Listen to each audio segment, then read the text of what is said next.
I'm Chiara Bonacchi, and as I was saying, I'm a researcher now at the University of the Arts London, but also still at the UCL Institute of Archaeology. And what I wanted to talk about is a project on which I've been working for a couple of years now. It's the Microcasts project. And through this case study, we'll be looking at the value of crowd-based collaboration to create digital connected communities.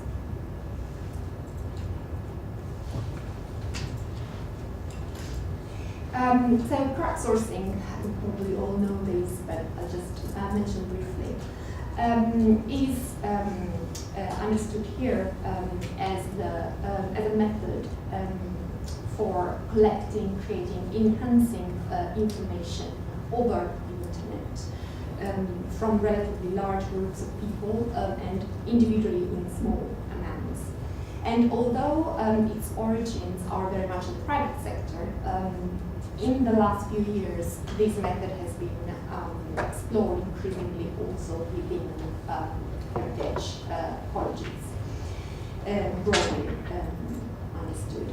And some desk-based research that I did in September really highlighted how in the past 5 years there have been 30 new crowdsourcing projects emerging in the UK, promoted largely by UK institutions. Some of these are one initiative projects, so they revolve around just one initiative. Others are instead multi-project platforms. Others look like they are actually a one-project initiative, but they are built with the help of already established platforms and networks like the Citizen Science Alliance, for example. Amongst amongst the second group of projects that I've been mentioning, so multi-project platforms, there is also Microcasts, which is a collaboration between the UCL Institute of Archaeology and the British Museum.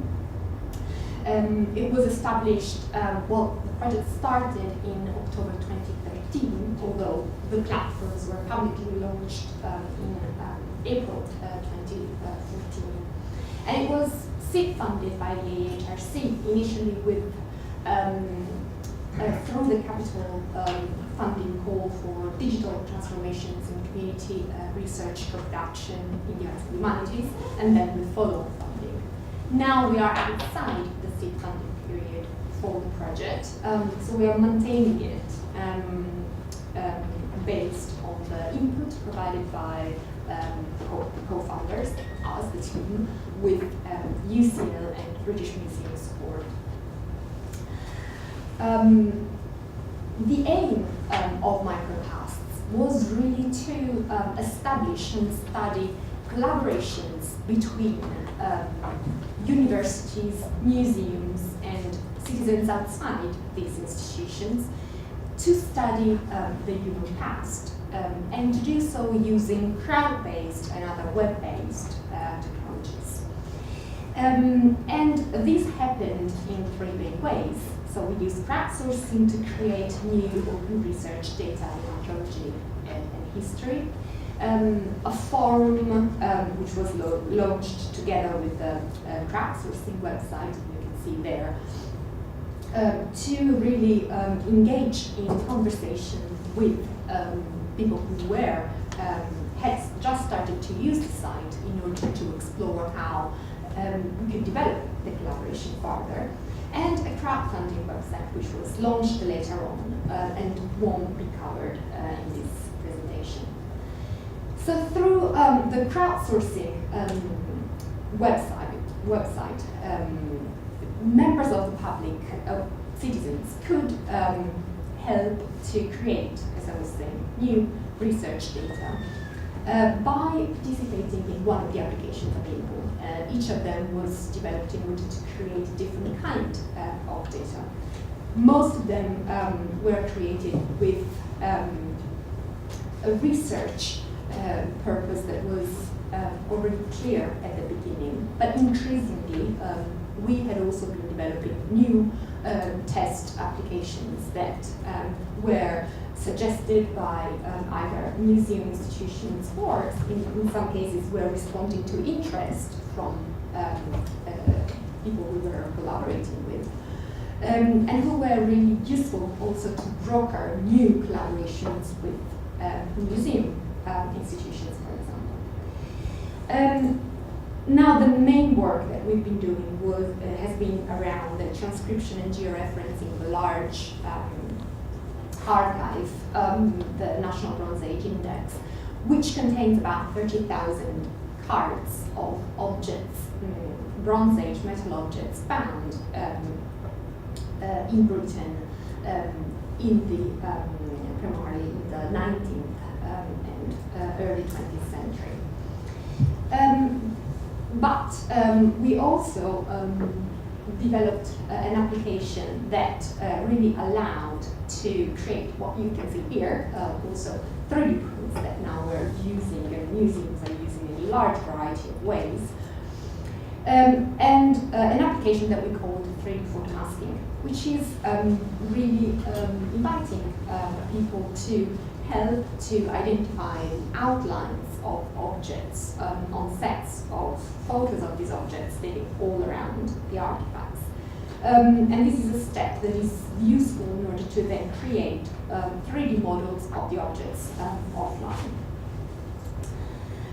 We then also developed applications useful for public indexing of collections, like the ones that you see here, or applications that are adaptations of the first two that I showed, but which apply them to other artifact kinds, for example, or slightly tweak them to meet other aims. Each task, whether it was a transcription, it was masking, was completed by 2 to 3 different collaborators for validation purposes. And all the data created was made available through a dedicated web page under a Creative Commons license. In the majority of cases, this was fully open. It was also what was suggested. Now, as we went on, we moved progressively from a more contributory kind of participation through a rather mechanical submission of crowdsourcing tasks towards more co-creative and collaborative kinds of participation, which we found core and really important in order to build a more interconnected group of people amongst what has remained throughout a larger group of people who instead are not interconnected and just participate in a very individual way, sometimes talking to staff, but not very much talking also amongst themselves, interacting with each other. At a more contributory level, we've been working with more than 1,500 active volunteers between anonymous and registered. Although, as it often happens in quite a few crowdsourcing projects, the majority of the work has been done by fewer people, like a more limited group of people, as you can see also showed in this rank size plot charts, which show the ranking of contributors per number of tasks submitted. And something that we really saw was that in terms of choosing the activity, what seemed to be a key motive, well, the key preference was more towards the kind of activity rather than the kind of, for example, artifact type or historical or geographic scope covered by the different projects. At the co-creative level, we've been working with about 85, a little bit under 100 people on the forum, but also through email exchanges, discussing ways of developing the project and developing the platforms further. And as a result of these interactions, we just responded to some of the suggestions that were made by some of the participants, which were really to move towards deeper kinds of engagement, which had also a training component, and particularly were also about finishing the 3D models that these people contributed to, well, they helped sort of improve the quality of through this photomasking step. And the second is consolidating the data coming from the transcriptions, alongside a wider range of suggestions in terms of direction, project, use of the leaderboard, problems that were coming up from the project itself. And throughout, we've been supporting these participation through a number of other, a number of also digital resources that you can see here, a research blog, learning page, learning resources, web page, the forum itself. What resulted from this was a mainly online, was a group of people collaborating, and within it, as I was saying, a group of people contributing, and within it, a smaller group of people collaborating, which existed almost exclusively online. It tapped here and there into established communities of interest, also offline, but there wasn't like a large part of these communities taking part. So it's a group with an identity of its own. For the most part, we've been working with people who do not work in archaeology or history as part of their main job, and 3/4 of the group. Although the majority of the collaborators are from countries that have English as their first language, of course, they also speak English. We also had a few very involved collaborators from countries like Greece, Italy, France, from the Mediterranean area, I would say. And this is because we've had, through a number of these applications, a core group of activities centered around the use of images, which really was also a way to, in a way, involve people from countries in which crowdsourcing hasn't very much taken up yet, and where, for example, transcription or crowdsourced transcriptions aren't something that is very much known as it is in, for example, England or US or Canada. And in terms of motivations for participating, it was possible to identify 3 core groups. A first group of motivations that are also shared by people who visit museums in person, learning or getting a training opportunity for themselves, for their family and friends, relaxing, having a flow experience. The aesthetic pleasure of looking at cards, looking at specific objects.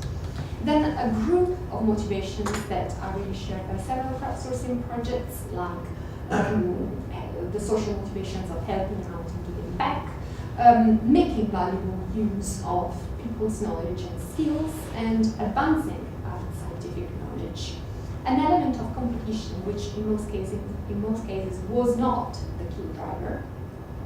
And I should say, of course, these motivations really came into different combinations and geometries. They're not in any way mutually exclusive.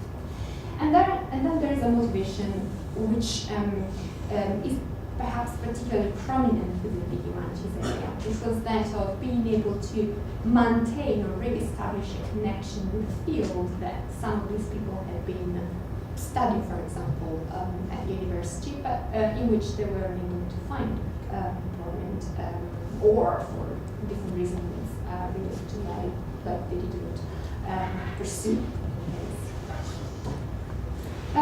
So what has been the value for heritage and for people? In terms of outputs, we have, the project has generated a number of modular applications that can be used for different projects. And more specifically, we had over now 100 applications and models completed, and almost the entire this entire archive has been transcribed and georeferenced. But much beyond this, it was an opportunity to test a method that would allow to work with heritage, creating outputs and outcomes of value in different ways to research, museum, communities, and a wider community of interested people who were helping online. For museums, it was also important for lobbying and advocacy reasons, as well as for a number of engagement purposes. Engaging, for example, younger people, particularly through the photomasking applications that we saw having attracting particularly this group, more than others. And for people participating, and here, both people within the institutions as the team and people outside, it was an opportunity for skill gain and getting new skills, new digital skills, working with a team that brought together people who were more specialized in archaeological science, web development, and public archaeology in this specific case. We had evidence of knowledge gaining, which is not always evident from the platform itself. It's something that people participating have just been reporting via email, for example, or just through comments on the forum where they say that along the transcription, for example, they've been doing their own research on the lives of curators. And then there have been outcomes in terms of also employment in just a couple of cases, where the skill gaining, particularly through the data management and the 3D modeling, led to, helped, contributed to finding employment in the specific sector where this was wanted. Are there power asymmetries? Yes, there are. In that, as we know, there is still a digital divide that, as someone pointed out earlier, doesn't allow everyone, for example, to participate. And also, and this is something that perhaps either than via the fact that crowdsourcing leads, if well supported, to the progressive improvement of skills, or via training activities that we've been trying and support that we've been trying to give to the forum, is not something that can be tackled at the core. It's when it has wider social and economic roots. But there is also power asymmetry that can partially be held in terms of smaller institutions participating, smaller museums, who perhaps don't have the same number of specialists ready to be helping with the consolidation of data, or who perhaps have less possibilities to take the risk to experiment, for example, in terms of institutional also, who can take less risks from an institutional point of view in terms of trying the platform and seeing whether or not it works. And basically I think the value of the model is in this sense is that by being a multi-project platforms with also permanent staff based in two institutions who can provide web development facilities and can provide also specialist support, allows the smaller institution to just apply for a lot less grant funding money, for example, from the each left, just do the main, for example, photography work or scanning work, and then having bigger institutions helping with the rest. And just to sum up, so this kind of evaluation has been possible because we've been reflecting on our activity throughout and doing some research, which was launched in terms of evaluative research right when the project was launched longitudinal with mixed methods and tried to be responsive also to what was happening in terms of engagement on the platform. Thank you, and I'm also, of course, board members of the